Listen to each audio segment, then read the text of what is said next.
Hello, I'm Rebecca Simon, a partner on Nixon Peabody's Affordable Housing team. And today I'm delighted to be joined by Scott Precourt, the managing partner and founder of US Housing Consultants. So Scott, welcome and thanks for joining us. Thank you, Rebecca.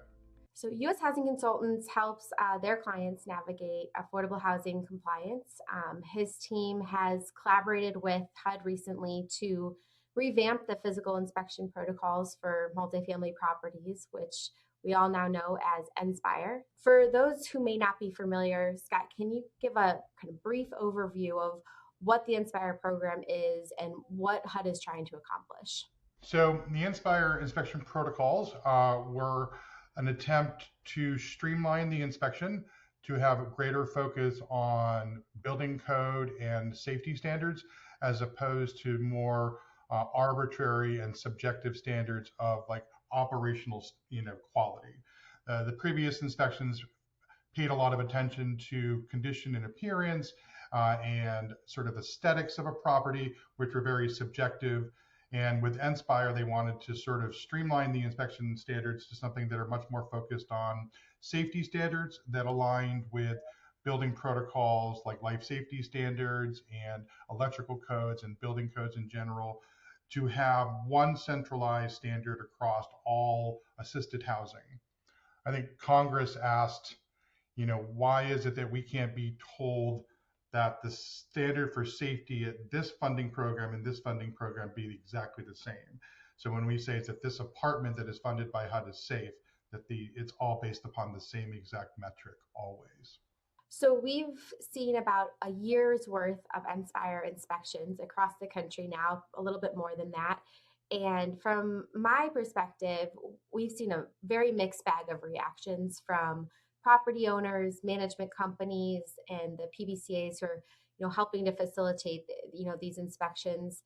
We've had some regions tell us that their scores are super high. We've had other areas of the country where there's been a lot of zeros. So can you share from your experience some highlights and updates of what you're seeing across the country as NSPIRE gets settled into its usual cadence?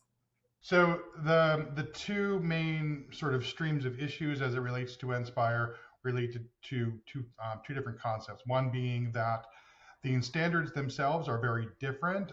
They can be a little confusing at times.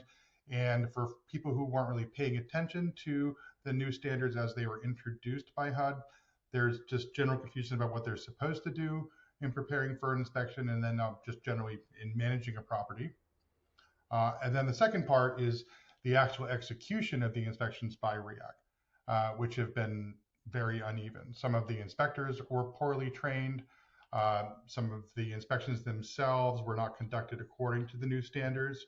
And so that led for uneven results, which left the industry sort of confused about what exactly the new standards are. Because if somebody shows up and does an inspection and says they're doing it using the new NSPIRE standards, and they're not, it just leads everyone to a sort of a sense of confusion. And that's where the wide gap in scores, people are doing very well or very poorly, comes from a mixture of people not understanding the new standards and then the inspectors not understanding the new standards as well. So as a result of some of that confusion and some of the uneven applications, we've seen some interesting reactions and some challenges with the appeal process that the NSPIRE program has set up, which looks a little different than the previous REAC appeal process. So can you talk through any of your experiences on the appeal side and if those have been successful and kind of how HUD is managing some of the challenges of the rollout of the portal that they're now using for that process? Well, I mean, the portal that HUD REAC is using, just getting access to it has been a real frustration for a lot of people in the industry. And its functionalities are incredibly limited. Owners and agents are limited to the number of people that they can actually have access to the system. So that whole part of it is one frustration that I know you've experienced.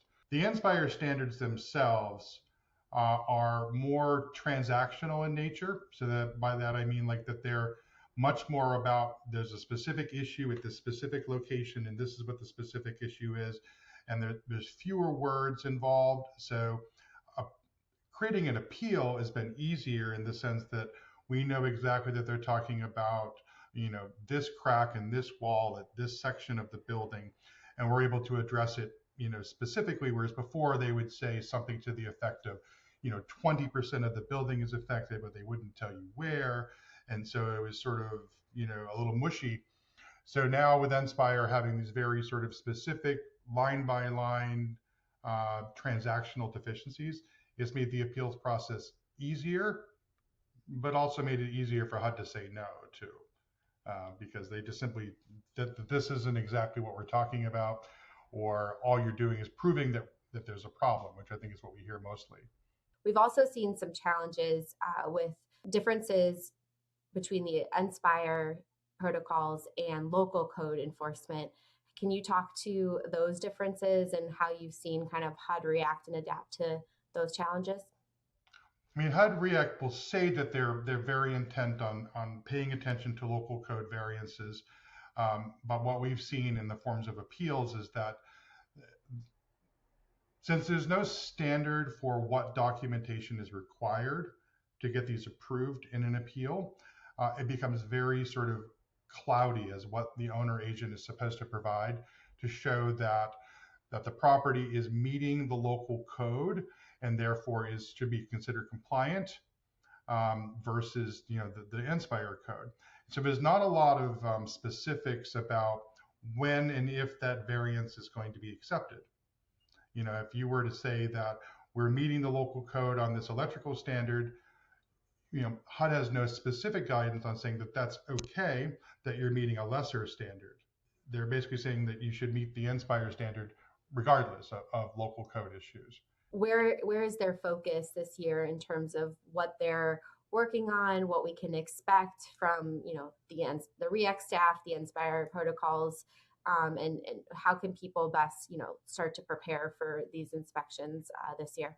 So I think the messaging that I've heard from REACT, both anecdotally and directly, is that the actual execution of inspections, the way that they're training inspectors and getting inspectors out there in the field, and trying to get the quality up on inspections is sort of the next thing. There's a lot of discussions about providing resources to inspectors, more training requirements, a certification level standard that is assigned to all inspectors. So all inspectors will have to meet a certification standard, which is not currently a requirement, and really get the on-the-ground experience for inspections more uniform across all inspections, and that will help owners in some sense know exactly what they should expect. But on the other hand, it also would equal that it means it's going to be more difficult. In the first year of NSPIRE, we saw many standards that are part of NSPIRE just simply not applied by the inspectors because they just weren't well trained, they weren't familiar with it. And so just again, anecdotally, what we saw is that where there was confusion, inspectors would just tend to just not do it. And now they're getting more adept at understanding exactly what it is they're supposed to do. And so the inspections are now capturing the new data points that are sort of integral to NSPIRE. Like testing electrical outlets manually, measuring things like distance of outlets to water sources, really applying some of the new standards that are much more code oriented and require a much deeper dive inspection process than was previously taken by REACT over the last 2 decades. Great. Well, thank you so much for joining us today, Scott. And thanks to our listeners for tuning in. We hope this will be the first of many Housing Huddle episodes. And until next time, thanks for listening.